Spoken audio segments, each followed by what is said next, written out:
बुलढाणा जिल्ह्याच्या जळगाव जामोदमधील एका चौकात महापुरुषाच्या पुतळ्याची एका माथेफिरूंनं विटंबना केली। ही घटना उघडकीस आल्यानंतर जळगाव जामोद शहरामध्ये मोठ्या प्रमाणावर लोकांनी रस्त्यावर उतरत प्रचंड घोषणाबाजी केली। पोलिसांनी सीसीटीव्हीच्या आधारे आरोपी युवकाला ताब्यात घेतलाय। आरोपीला ताब्यात देण्याची मागणी संतप्त नागरिकांनी केली आहे। जळगाव जामोद शहरात त्यामुळे मोठा तणाव निर्माण झालाय। महापुरुषांच्या विटंबनाच्या निषेधार्थ शहरामध्ये कडकडीत बंद पाळण्यात आलाय। पोलिसांचा मोठा बंदोबस्तही शहरामध्ये दिसतोय। आढावा घेतलाय प्रतिनिधी डॉक्टर संजय महाजन यांनी।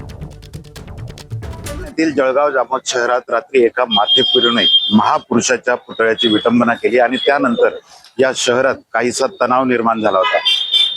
अनेक नागरिक रस्त्यावर उतरले होते आणि त्यांनी बंदचा आज जळगाव जामोद शहर बंदचं आयोजन केलं आणि त्यानुसार आपण जर का बघितलं तर या ठिकाणी जळगाव शहरात शांततेत हे बंदचं आयोजन करण्यात आलेलं आहे। संपूर्ण जळगाव जामोद शहरात तणावपूर्ण शांतता असून बाजारपेठही बंद आहे।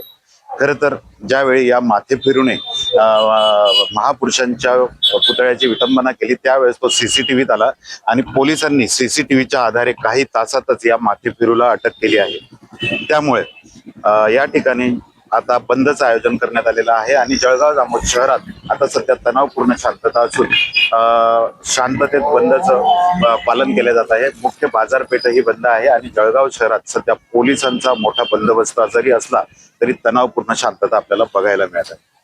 कॅमेरामन शांतारामसह doctor Sanjay Mahajan, ABP Majha, Jalgaon Jamod, Buldhana. ABP माझा, उघडा डोळे बघा नीट।